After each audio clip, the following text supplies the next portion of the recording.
Hey everybody, welcome to the 108th edition of Digital Foundry Direct Weekly. This is indeed our weekly show where we discuss the latest gaming and technology news.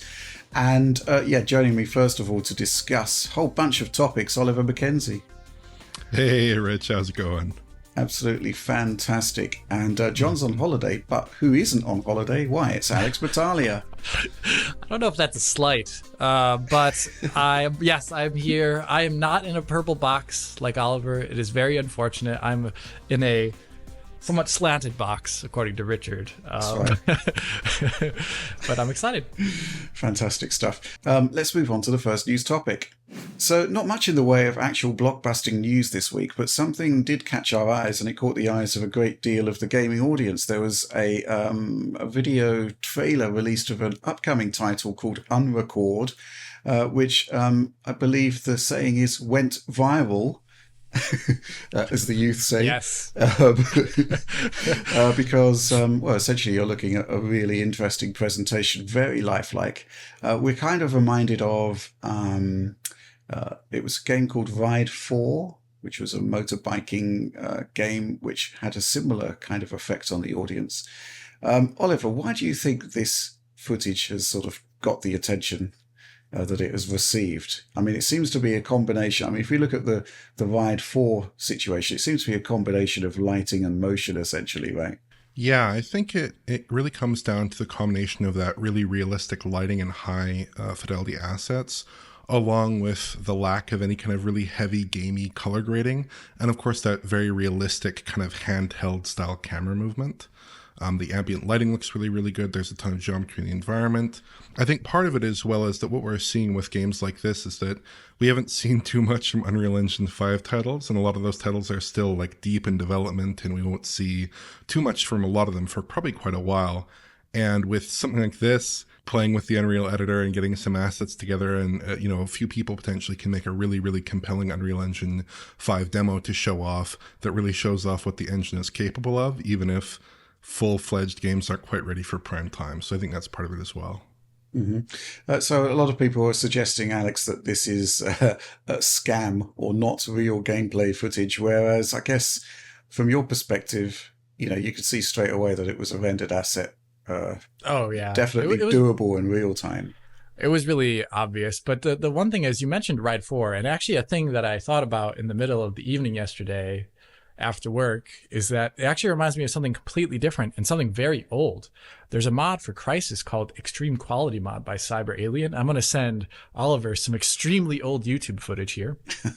And it did the exact same thing, and in terms of what it was trying to achieve. And this footage is going to look pretty grainy and blocky because it's old YouTube footage on screen right now. But basically what it did is it decoupled the camera from the first-person hand asset, which is called the free aim system, which is something that's used in a lot of simulation shooters on PC. People also described Wii games as using it, but that's actually slightly different. But it does that, and then what it does is it blows out the contrast, kind of like a handycam does. So you see a lot of overexposed whites. And then also it sharpens the footage, kind of like a handycam does. And then it also does barrel distortion on the first person view, and then adds in other kind of walking animations for the camera itself, because it's attached to a different style of rig at this point in time. And this is, 12-year-old footage that I'm sharing on the screen right now. It could possibly even be older. And you can see kind of the lineage here of what this is trying to do. And then you go over to this Unrecord thing, and you just imagine the fact that, we have the ability to represent overcast lighting conditions in games now with things like real-time ray tracing, which Lumen is. And all of a sudden, it makes a lot of sense. I'm excited for this, not really from the graphical perspective, because I think it makes a lot of sense the way it looks. I don't actually find it super mind-blowing like a lot of people in the audience do. I think it makes a lot of sense.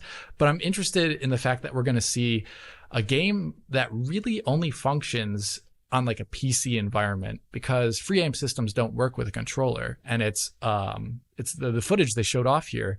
The developer very pointedly pointed out that it was all done with mouse and keyboard, even though it looks super smooth. Now, usually you don't demo games on mouse and keyboard because the movement is so erratic, but when you use a free aim system, it doesn't do that anymore.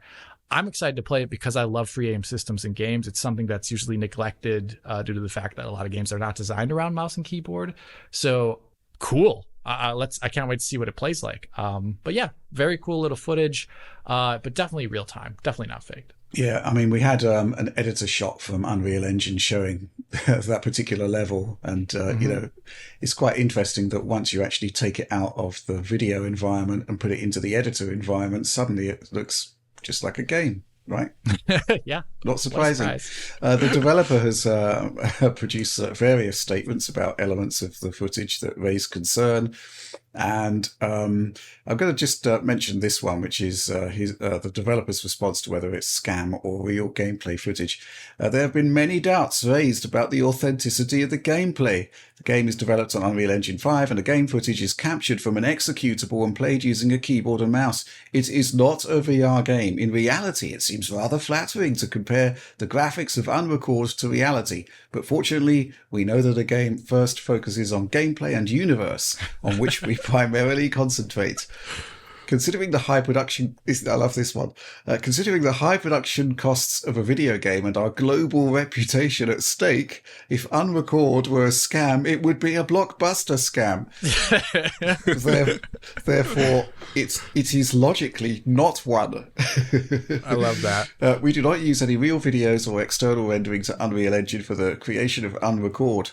Unrecord is Unreal with the in brackets Capital. there. So you think it's I mean, I think a part of it is the Lumen side of things, assuming it is using Lumen, because it does look really impressive lighting wise. I don't know what more there is to say about this. It's very similar to Ride 4, I think, in that you've really got to see the game itself, the camera that's being used here, which I think gives it so much of its authenticity.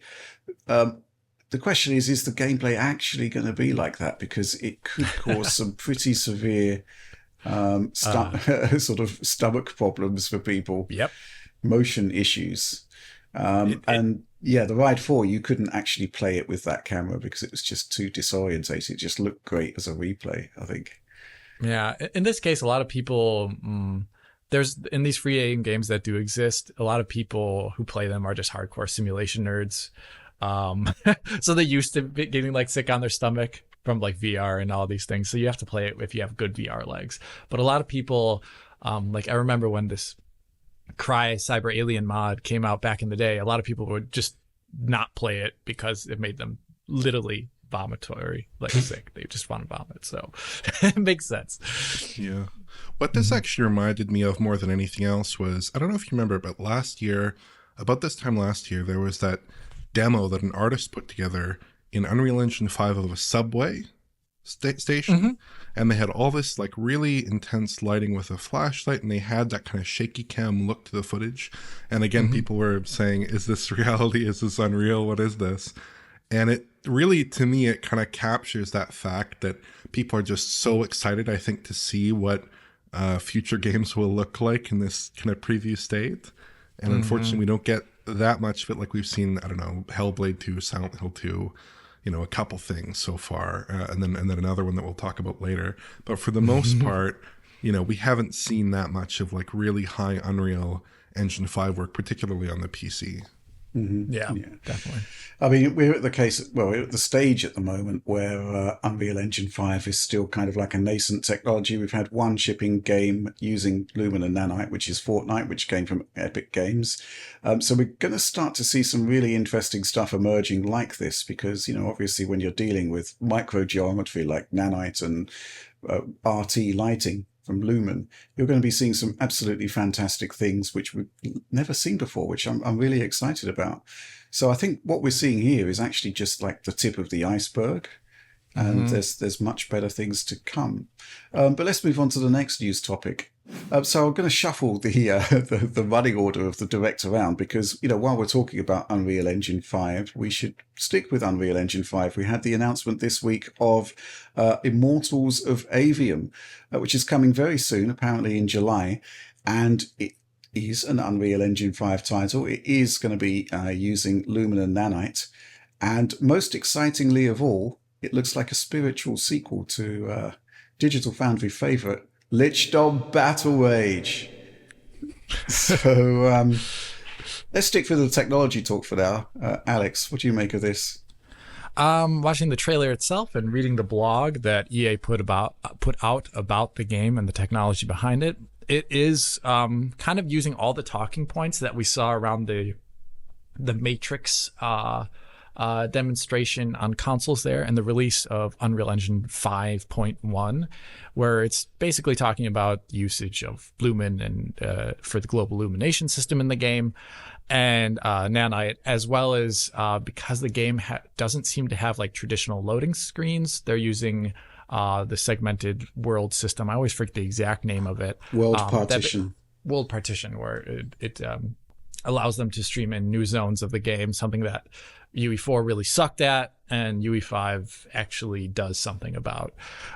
So that all seems pretty straightforward. Getting into the gameplay itself, it does look kind of interesting, and it doesn't seem like a typical EA game. I guess I still have like a bit of, I don't know, prejudice against EA for like the whole everything's a sports game and kind of era that they've turned EA a had. leaf, Alex. They've turned a leaf. They've turned a leaf. They've remade Dead Space. They've done Command & Conquer Remastered, and apparently this EA Originals program that they have actually produces new and interesting games. Who would have thought? And that's the kind of thing that interests me. It does remind me of kind of like a Doom Eternal arena style game, because it seems like enemies spawn in an arena and then you combat them using a variety of skills, which seem to be toggleable, like the 1 through the 8 on the keyboard almost.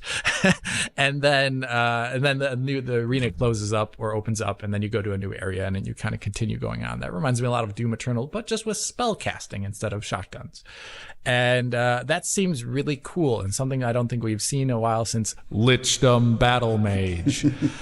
And the one other thing that I want to talk about here, from my perspective, is that there was also, since the game is going to be releasing soon enough, I think it's going to be our first Unreal Engine 5.1 title that we're going to be seeing on PC, is they already put out the specs and the requirements and the recommended settings or recommended specs here.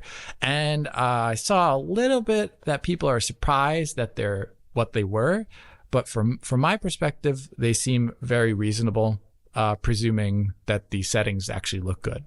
They described the minimum PC spec as a Ryzen 7 3700X or a 9700K, 9700 on the Intel side. And then the GPU there is the RTX 2080 Super for 1080p 60 FPS at low medium settings. And I say this doesn't surprise me at all for a minimum spec, because if you look at like the Matrix demo or how Fortnite runs in UE5, to get 60 FPS in those titles, it kind of would require actually something like an RTX 2080 Super with settings turned down, which is exactly what this describes. So it doesn't seem super surprising to me, actually. I find these very reasonable specs. I don't know. What do you think, Oliver? Oh, I thought it looked really, really good. Like you said, it's the first major title to ship with like all these key UE5 features. And I thought that all the stuff they showed off, in particular the environments they were showing off in that separate trailer, looked really, really good. There's some great looking particle effects. It all looked very smooth, and it left a really good impression, frankly. It'll be interesting to see how they deliver it on consoles, because like some of the messaging sort of suggests that, to me, that maybe it will be software Lumen on consoles, because the game director, I believe, was talking about how they think that high frame rates are very important. And obviously, Lumen with RT is not really designed for a 60 FPS console experience, as far as we're aware. And also the minimum spec GPU, or at least one of them, the 5700 XT, is obviously not an RT-capable GPU, a hardware RT-capable yeah, GPU. good point. Yeah, so they're kind of setting it up. I think if I was just to read between the lines here, probably the footage that we're seeing is captured on a high-end PC, and I'd presume the console versions would be using a lower-end spec setting. My only concern is I just hope it doesn't get lost in the shuffle, because it looks really interesting. Apparently they've been developing it for like 4 or 5 years. New studio, new team, lots of veterans from like Dead Space and Call of Duty working on this one apparently. And it looks really, really interesting. Like you said, it is a bit of a sequel to Lichdom Battle Mage in some respects, but it looks really good. And I just worry, sort of like Kingdoms of Amalur back in 2012, that it's kind of a new fantasy IP with a new name. People aren't familiar with it. It might be a really good game. I just hope it doesn't get lost in the shuffle. And at least the fact they're using UE5 probably is a big differentiator here. Mm-hmm. Interesting. Yeah. So they've actually explicitly said they're targeting 60 FPS on consoles. Is that right, Oliver? No, they said that high frame rates were very important for the gameplay. Right. So okay. Just reading between the lines there. Okay. Well, it's really refreshing, I think, that in terms of these recommended specs, yes, people might be balking at the relatively expensive cost of this rendering, but it is specifically talking about 60 frames per second. Yeah. If they'd actually put in a 30 FPS as a minimum specification, we'd be looking at an entirely different and entirely more reasonable range of specifications, and nobody would really be fussed about it. But they seem to be absolutely committed to 60 here, to the point where they are going to say, well, you're going to need these specific processors to get the job done. And yeah, the GPUs are certainly hefty, to say the least. 2080 Super, wow. But, pretty good stuff, I'd say. I mean, you will be able to run it at 30 if you want. And, it's not as if your older hardware is going to be completely locked out. It's just going to run slower and likely at a lower resolution. So if there is the same sort of feature set we had in Unreal, there's a lot of leeway there in terms of settings, and specifically dynamic resolution was present on Fortnite, I believe, on PC. So, I mean, I suspect this is kind of like their minimum specifications for their desired experience. But, any PC game has further levels of scalability. But, Oliver, I do think it will be too big for Steam Deck. I suspect so. I suspect so too. The one, you were talking about software rendering using the software ray tracing mode. I hope also like Fortnite, as well as maybe they'll go the extra mile. I hope they do this, but I doubt it, is that they offer the hardware rendering mode for high quality for those who want to use it.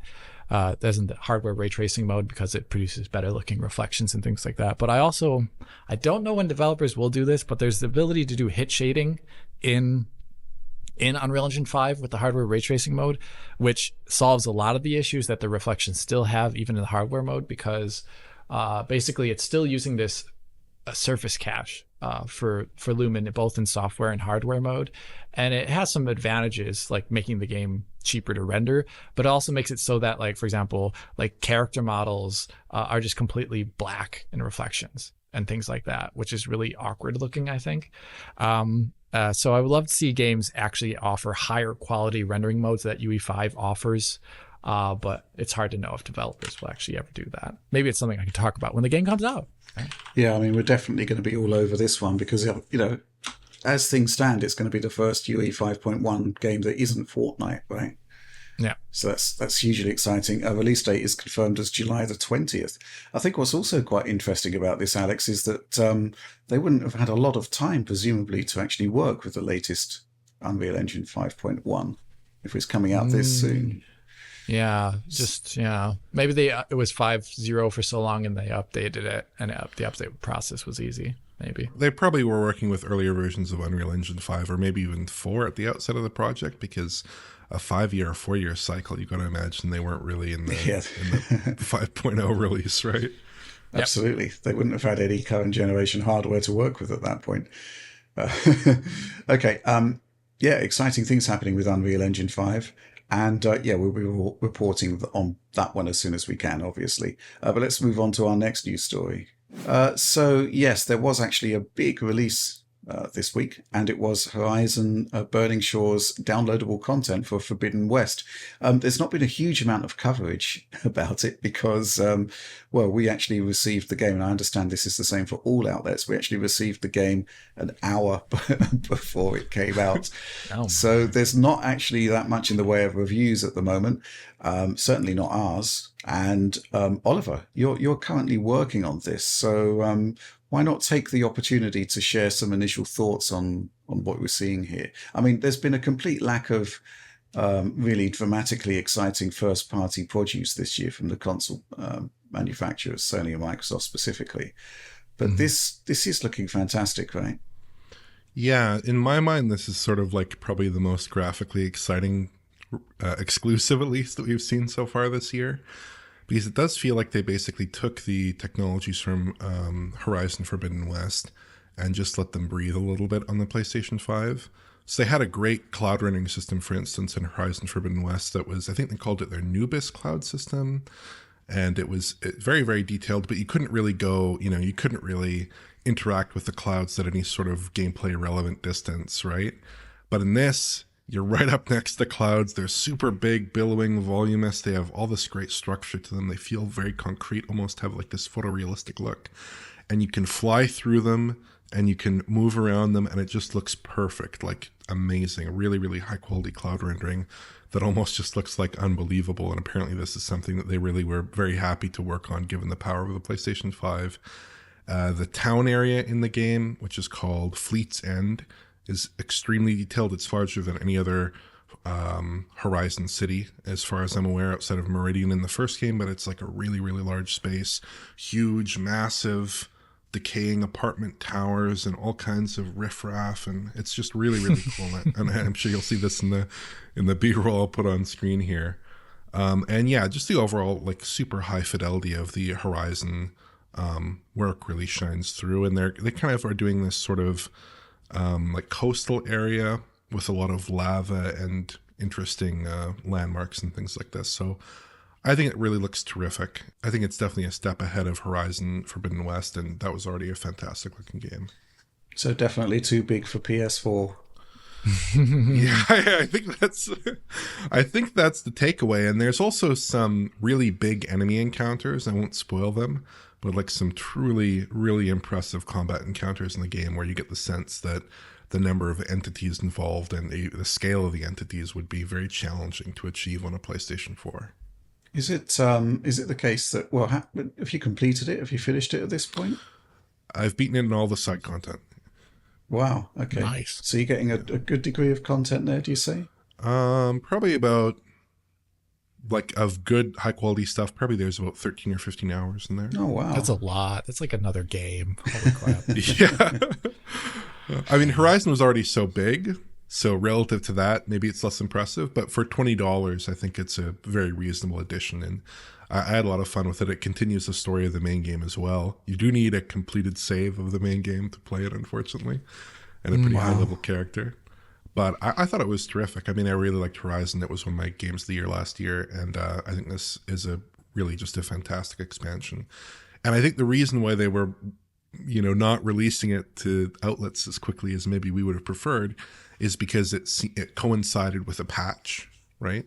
And presumably that patch needed to be out before the game supported the new content. Right. So whatever cert process was that was in there for that patch might have held this up. But as far as I can tell, there's nothing really in the way of significant glitches or issues that made me think like, yeah, they were holding on to this so they could get it at the last minute.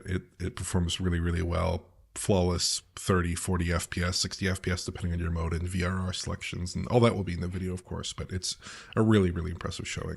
Wow. I mean, could we be facing the situation where the best graphics award goes to the same game year on year? Well, I think this year Cyberpunk is a good contender, although I think that was graphics of the year in 2020. Is that right, Alex? Yeah, it was. So maybe it's the top three again will just be 2021 and 2020. Yeah, it'll be Cyberpunk, Horizon. It's like again. Okay. Yeah. Yeah, but it's definitely looks terrific, plays terrific. Yeah, really, really exciting stuff, I think. So, Alex, I'm waiting for the PC version of Forbidden West. It's got to be It's got to be coming at some point, right? And this is just wish list stuff here. But Nixis are in the Netherlands, Guerrilla Games are in the Netherlands. It's kind of like a perfect fit, isn't it? Yeah, and they already worked with Guerrilla, as they talked about in their GDC presentation. They did work with Guerrilla on the first game's port to PC after it had come out already. They added in the different style of shader compilation that the game had. They worked on that with Gorilla. So I would not be surprised at all, actually, if their next game is either Ratchet and Clank, now that we've got GPU direct storage out, or if it's just this. Mm-hmm. I would not be surprised if it's this, actually. Well, this is going to be really interesting, I think, because I think thus far in the generation, owing to cross-gen perhaps, but I don't think the current generation hardware has been specifically targeted, right? So, it's kind of been like a continuity situation. But when you think about what Horizon is doing on what is effectively a faster RX 5700 with some RDNA 2 features grafted on, This is pretty astonishing, right? So I'm really interested to see whether that level of optimization just ports over to PC, so we're getting more bang for the buck from those, that level of GPU, or whether we're going to require additional GPU power to get that. That's kind of like, there's no reason why it shouldn't be, capable of running to the equivalent level on PC hardware, right? Unless it's really sort of low level stuff. Weirdly specific stuff. I don't know. I think with Spider-Man, if you had a similar PS5 level GPU, got a pretty PS5 like experience for the most part. So, and Nixies make sure to. It wouldn't be like The Last of Us situation where an RX 5700 is like half the speed of PlayStation 5 in that game. It wouldn't be that. Sorry, the port's just bad. I don't think Nixies does that. I think Nixies is really good. Yeah. Okay, fair enough. Let's move on to the next news topic. We're into our handheld gaming, specifically PC handheld gaming right now. Huge range of amazing hardware being launched. Obviously, it was sort of kicked off with Steam Deck, and there's been a range of additional devices. Right now, I'm looking at this, which is the Ioneo Air Plus, which has amazing specifications in a really small form factor. This is a fantastic device. But ASUS are joining the fray. I think everybody has seen the announcement of the ASUS ROG Ally, and Linus has already had a hands-on with it. And specifications have leaked. Oliver, you're as much into your PC handheld gaming as I am. What do you make of this leak? Yeah, so I guess the first thing right off the top is it is the Phoenix Silicon, does appear to be the Phoenix Silicon, which I think we had a pretty good idea of before. So that's a pretty well-known quantity at this point. We're looking at 8 Zen 4 CPU cores, 12 RDNA 3 CUs, with a 128-bit memory interface hooked up to 16 gigs of LPDDR5 as per the leak. So I would guess probably at 15 watts, given what they're talking about in terms of performance. Probably the clocks would be pretty similar to the Steam Deck on the GPU side, maybe on the CPU side, just owing to the fact that they're operating in the same power envelope with a chip that's that much larger in terms of its basic capacity. One area where I would be a little bit concerned with, just based on the fact that it's Phoenix, is memory bandwidth, because they're using a 128-bit memory interface as opposed to 256-bit, which you would have seen in the Steam Deck's Van Gogh APU, which does limit bandwidth somewhat. And yeah, I think it's a very respectable chip. It's obviously a chip that AMD is trying to get into a lot of devices, from the ultra-portable laptops to somewhat more productivity-oriented laptops to mobile handheld devices. It's something that's showing up all over the place, and I'm sure it'll show up in a lot more devices than this. But yeah, I guess we'll have to see exactly how well it performs in testing to see how capable the device actually is. But it's basically as expected for this device. And I think that is important to think about too, because, I think ASUS had said something about maybe a custom chip, or had said something that made people think to this effect. Yeah, they're calling it the Z1. Right. But I think it's a good idea to be a little skeptical when manufacturers talk about custom chips. Because remember Nintendo said the custom chip, right?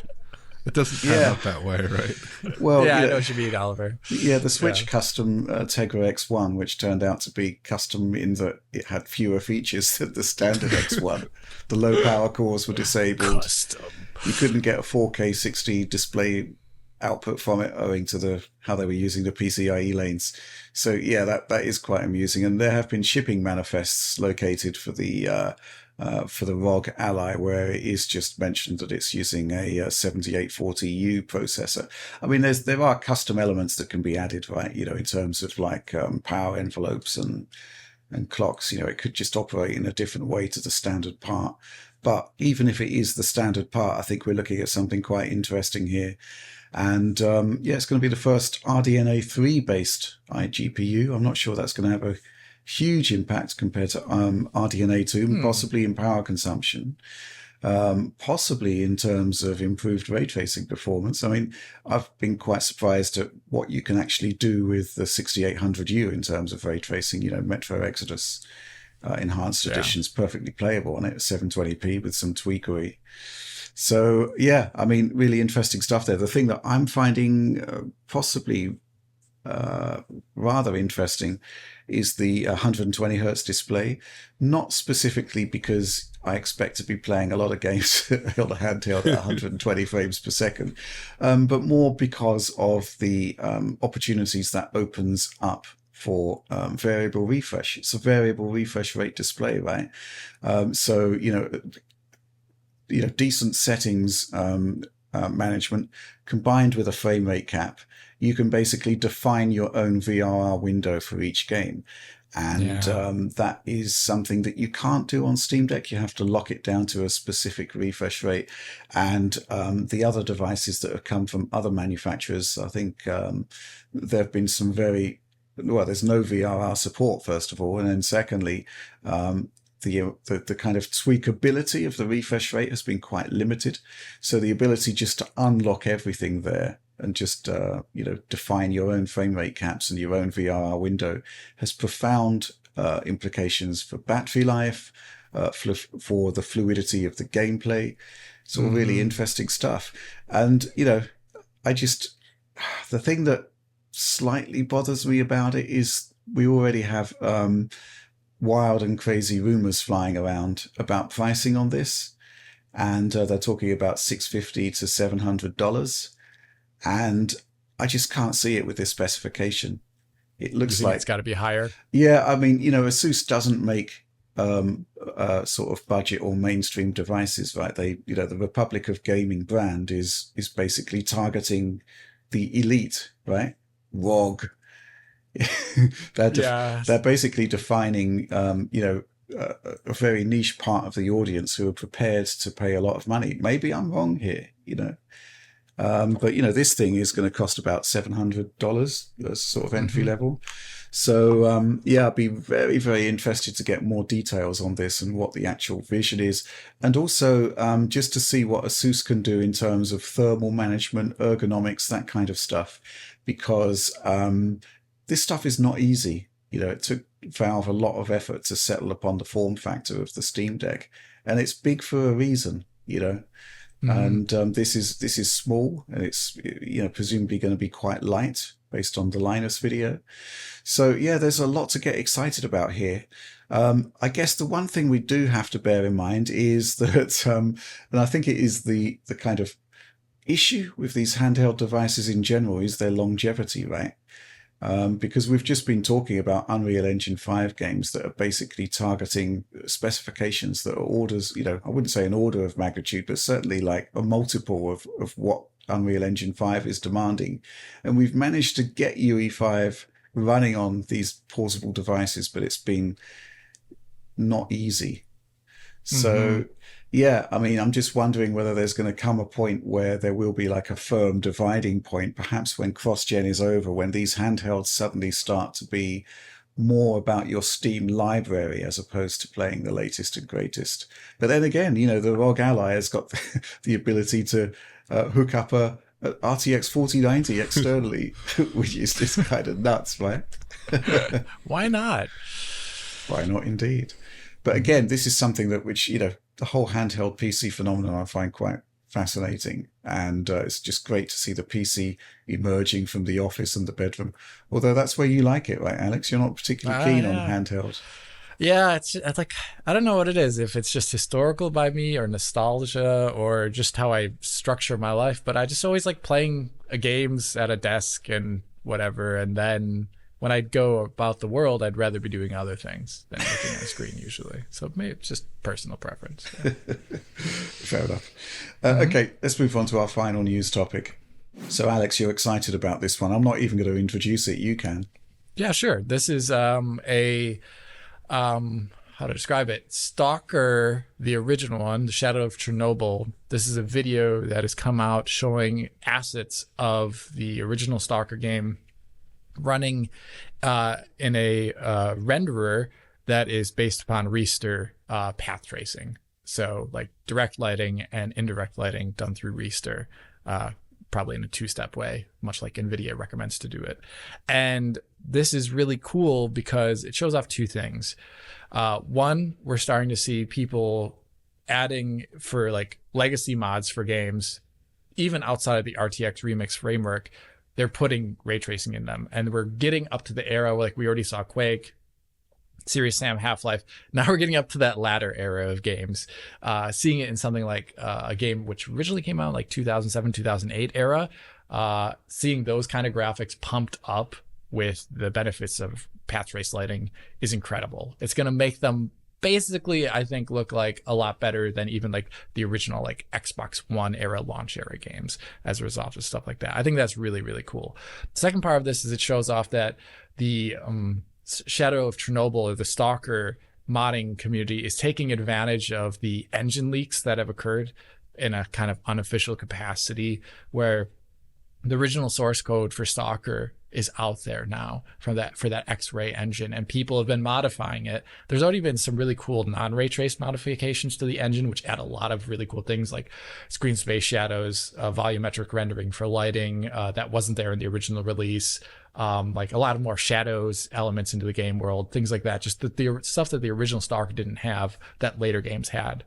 And here, this is a branch of that engine that I'm going to say open sourced, but leaked source code engine that people are working with. And I love this because the S.T.A.L.K.E.R community just keeps adding into the game. There's so many different mods which take that original game and change it in some way, either visually or they make it kind of more like the original alpha like promises of the game, of having it being a more living and breathing systemic world.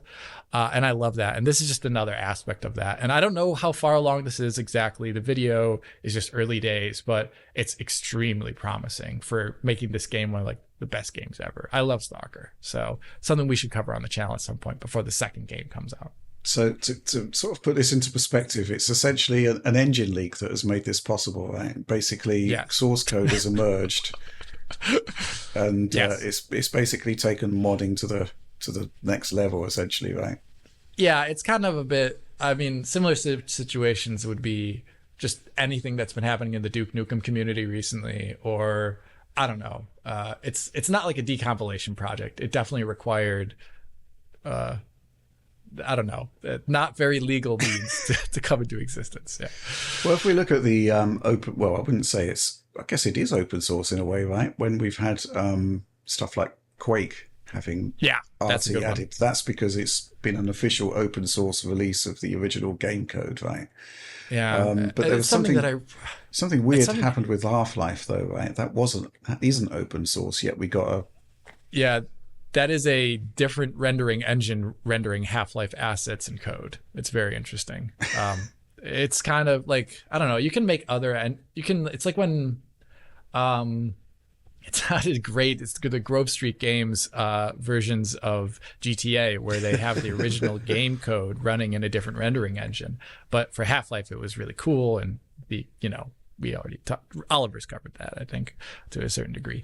I really wish this is something that doesn't happen anymore really often. It's super rare. They did it for Command and Conquer not too long ago, but the original source code for games that these developers are not, like EA won't touch anymore, or id won't touch anymore, releasing that stuff to the community is a huge positive thing, and it always brings about greatness.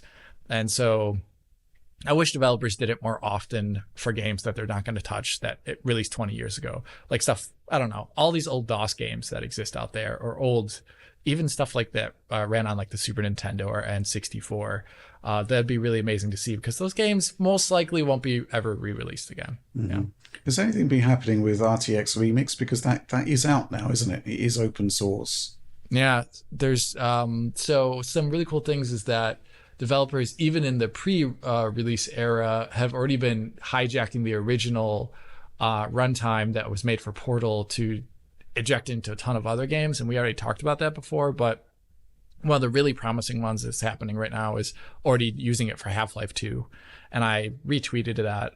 I think it was a tweet from the Lambda Collective. I forget their name always, but showing off how that works. And it's going to look really, really good. But that's using the original assets with PBR materials and not like the souped up Portal RTX assets. Right. Okay. Has NVIDIA released everything to do with RTX Remix, or are there still extra things to come? There's still extra things to come. I think so. Right now, like, you can get it to have like it converts the scene into a USD format, but if you want to edit any of the assets or anything like that, you'd have to find a way to do it on your own. And the thing that it needs to, they have to release the Omniverse kind of side of it, I believe, still support there, where you can drag in the USD scene, save things, change the lighting there and the scripting there, and then have it run in game. So right now it's still a little bit dumb how you have to do it all, and it's very manual. But that they haven't released the tools essentially to edit the scenes super well. Right. Yeah. Okay. So still a lot more to come there. There's still more to come. Okay, fair enough. Let's move on to supporter Q&A. This is the part of the show where our users every week submit questions. We choose the ones which we think we are best equipped to answer, and we answer them. So let's crack on. This one from Juan Casanovas, and it's actually very similar to a question from Bogas04. So I will read both of them. Let's begin. Would I dare consider that the Series X PS5 versions of Cyberpunk could run a low count of rays GI instead of that needless indoor RT shadows? Bearing in mind we are going to get that very slow input latency, at least give us the rays, not the shadows. It's one way of putting it. And the second question, given how Random Gaming HD was able to run Cyberpunk 2077 on a GTX 1660 Ti card using software-based RT, do you think it would be possible for current generation consoles to run it with major concessions updated to 1080p 30? This is an interesting one. I would recommend checking out that video from Random Gaming in HD, because essentially the older GTX cards have a fallback path where they can process DXR API commands, but basically put it through software, put it through the shaders rather than any specific RT hardware. The video is hilarious. Hilarity ensues. But yeah, I mean, obviously, people are kind of curious about the whole RDNA 2 situation with the consoles. Alex, what do you think about that? Well, there's both like a yes and a no here, where when you get to those drastically low ray counts, and Rich could see this in his video if you just walk around, is that noise starts going up. And I think Rich was talking about like sweet spots of resolutions at some point to have it look really good. Yeah. I think you said something like 1800p.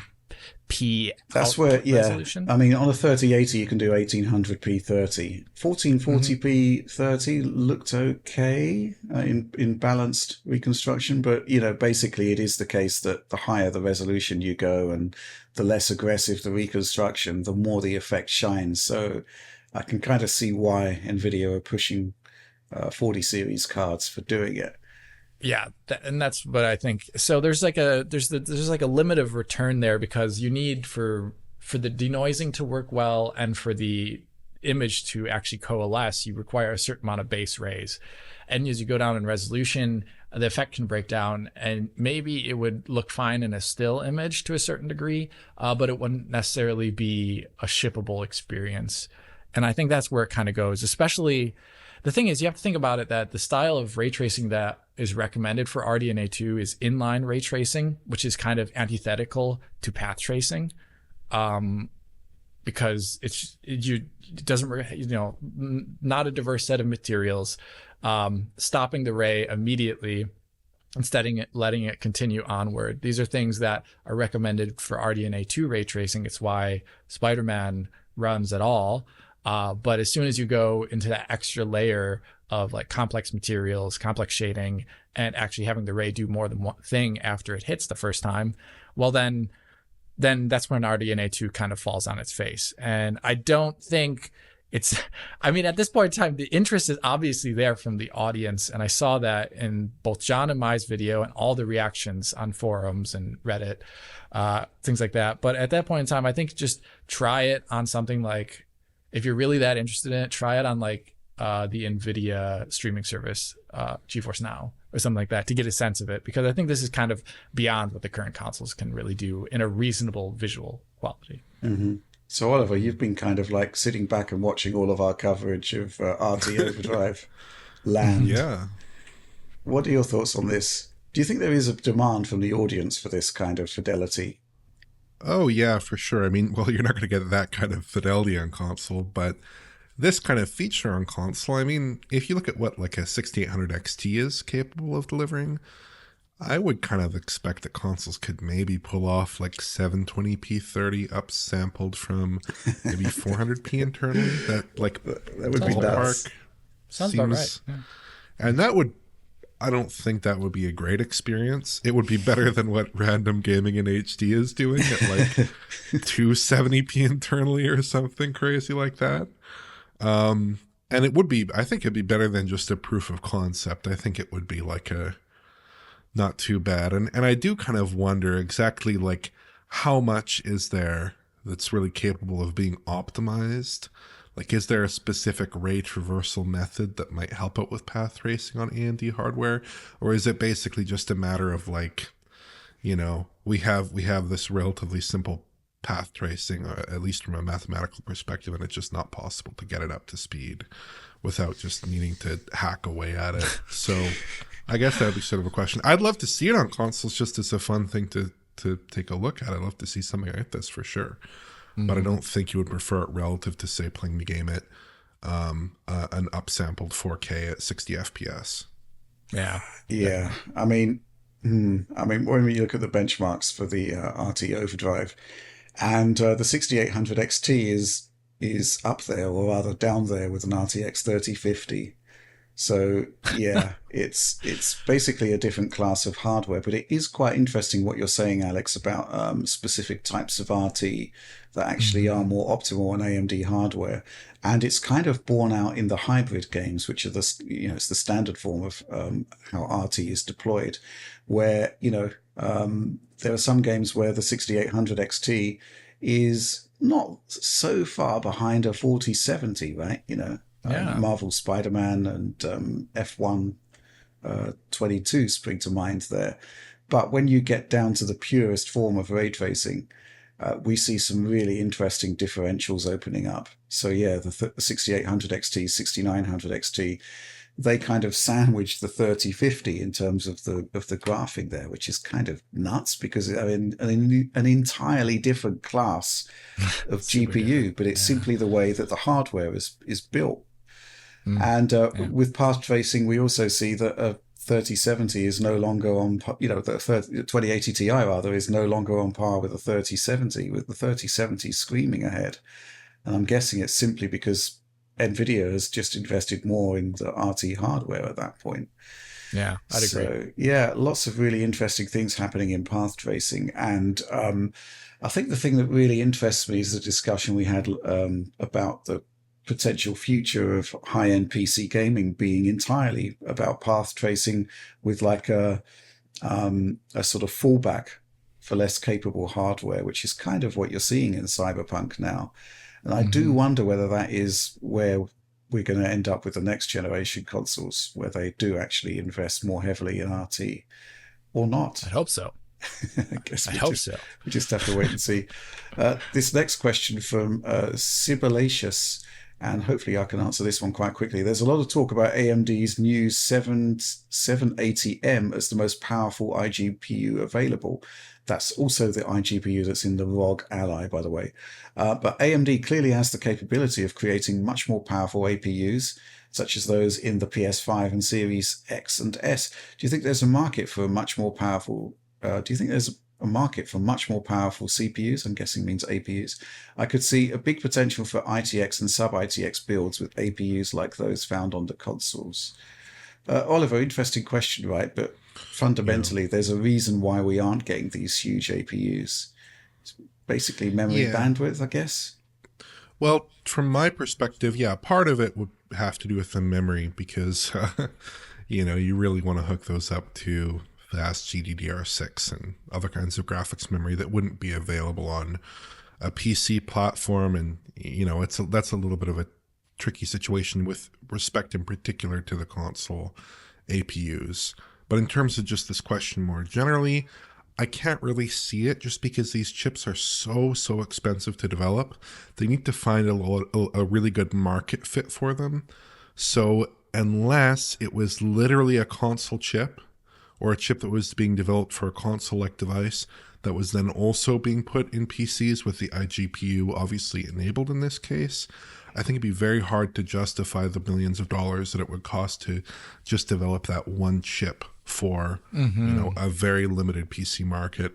It's much more efficient in a development sense to say, hey, we've got like a handful of desktop chips, 2 or 3 desktop chips for CPUs, and then 2 or 3 or 4 desktop chips for GPUs within a given product stack, and then have users mix and match those as they see fit instead of trying to sandwich them into one device that necessarily has a much more limited market.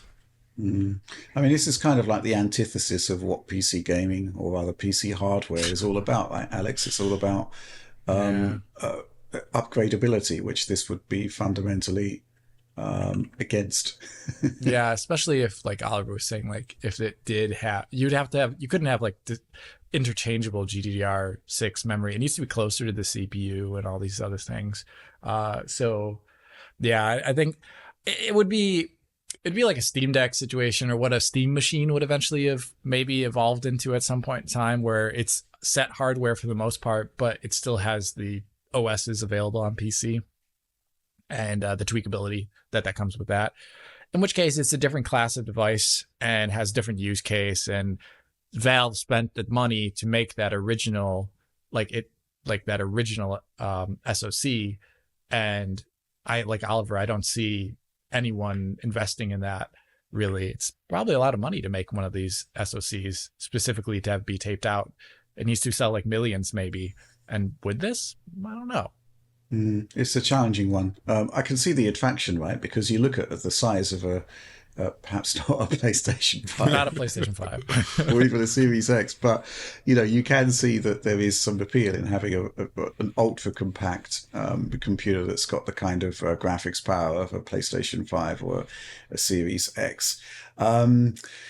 Yeah, the issue is the cost, as I think Oliver alluded to. The size of the chip is not insignificant. I mean, you're talking about the Series X chip's 360 square millimeters. And I think going back to the Renoir chip, which is like the same generation, the same process node, ended up in laptops. It was in a bunch of desktop APUs.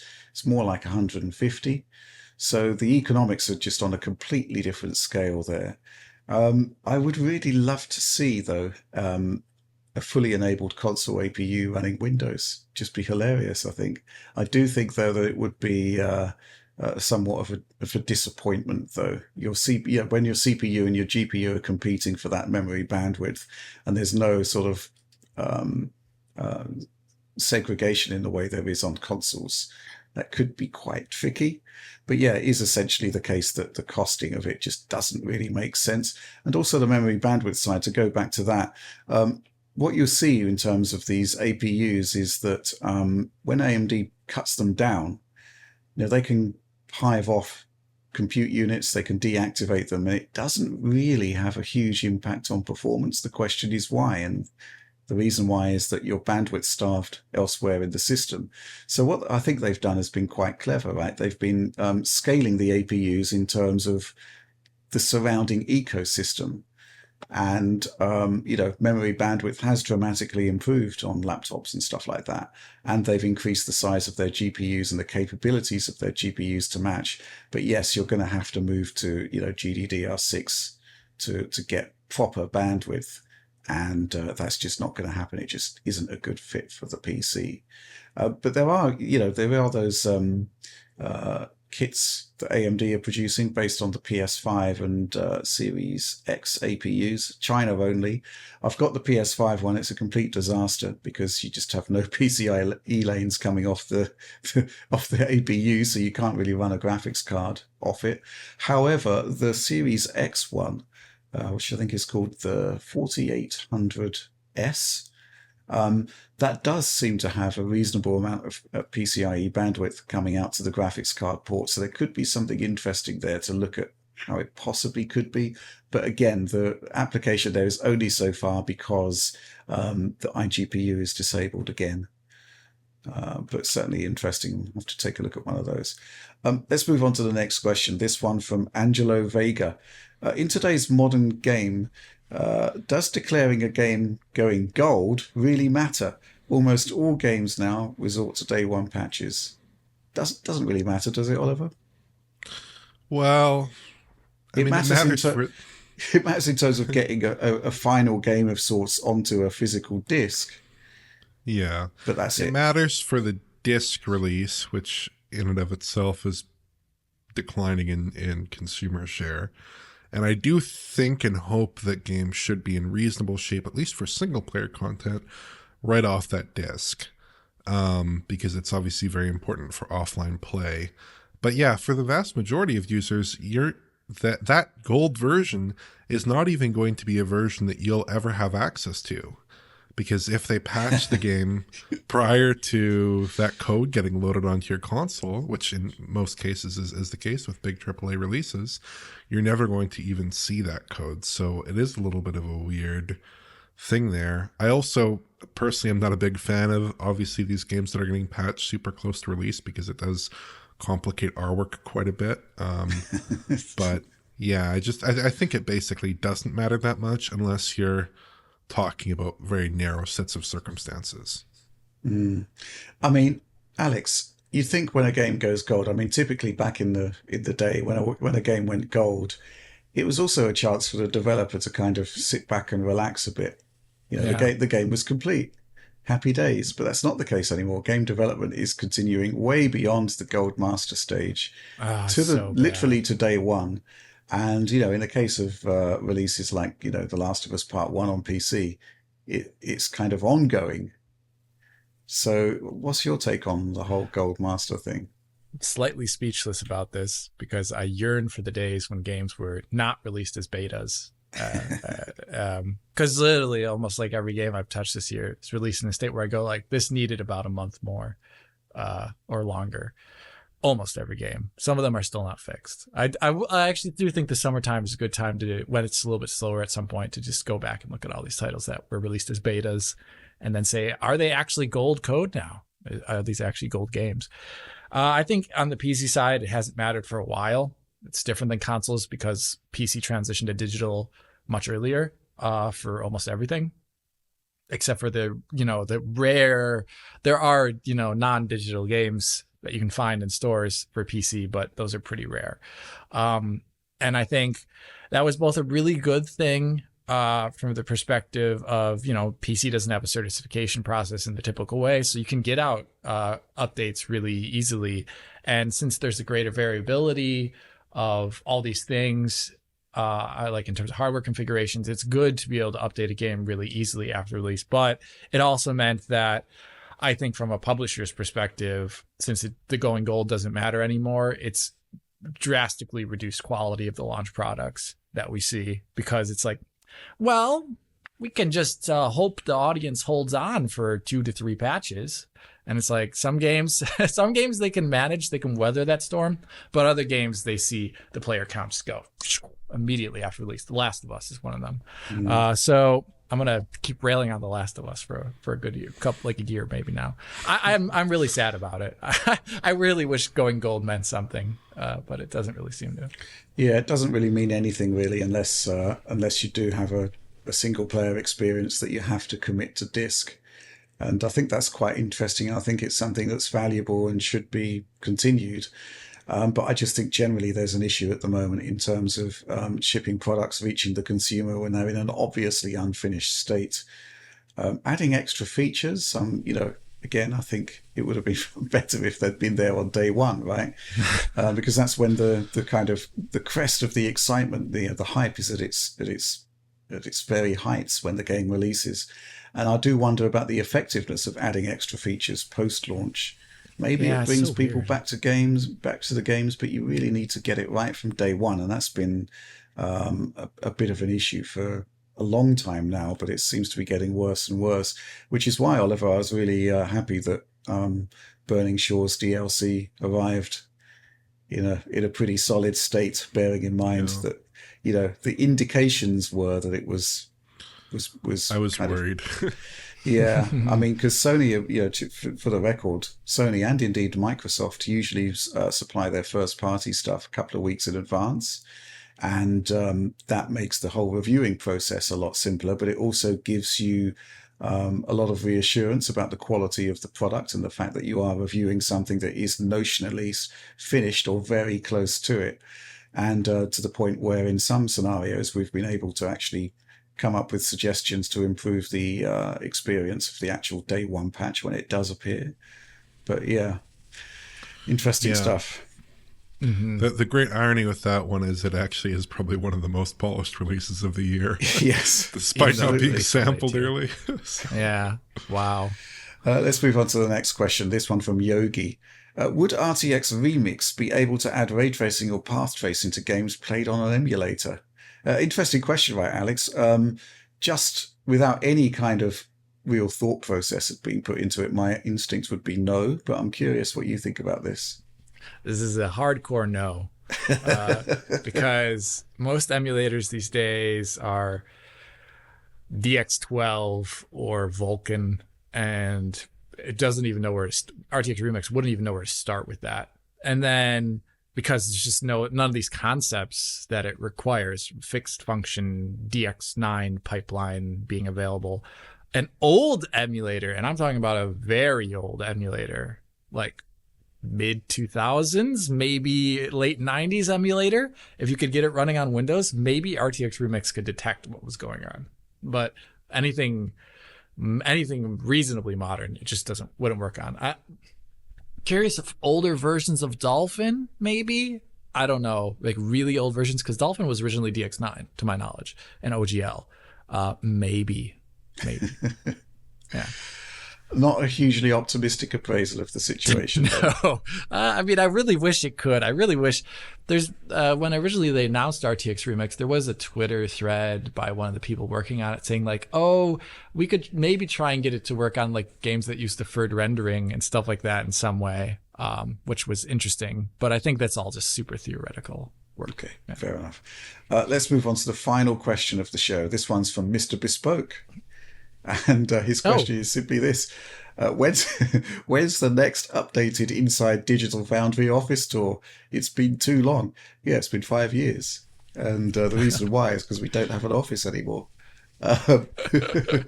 Yeah, so going back, I can't remember exactly when it was. Maybe April 2018, possibly. Yeah, we used to have an office. And myself and a couple of staff members are in there.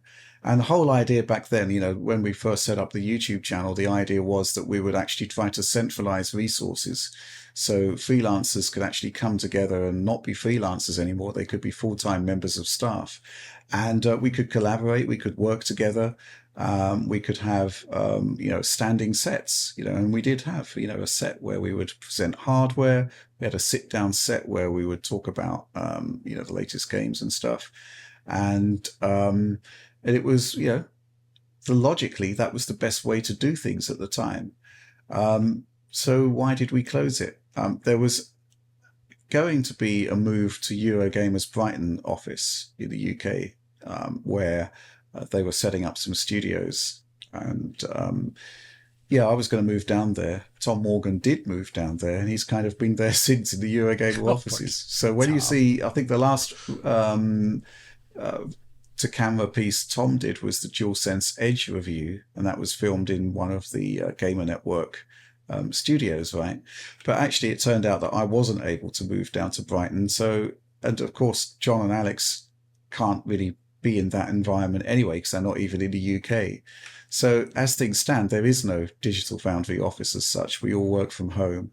And that does have sort of certain limitations, but it is the way it is. So any sort of office tour would actually be tours of our houses. I'm not sure you'd be up for that, Alex. I don't know. John always made a joke back in the day that it's like that one episode of The Simpsons where they like knocked down the wall of Lenny's house, and he's like, "Don't tell people how I live."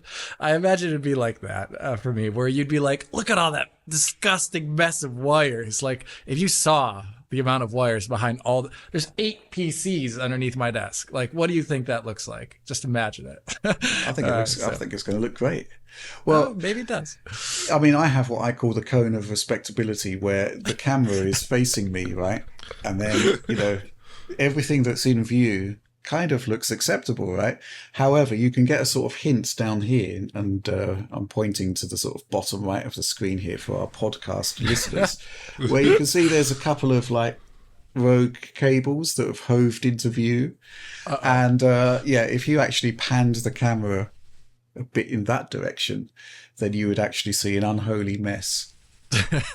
And similarly, if you move the camera in the other direction, you would be seeing like a big bunch of boxes and stuff, and it really wouldn't look great at all.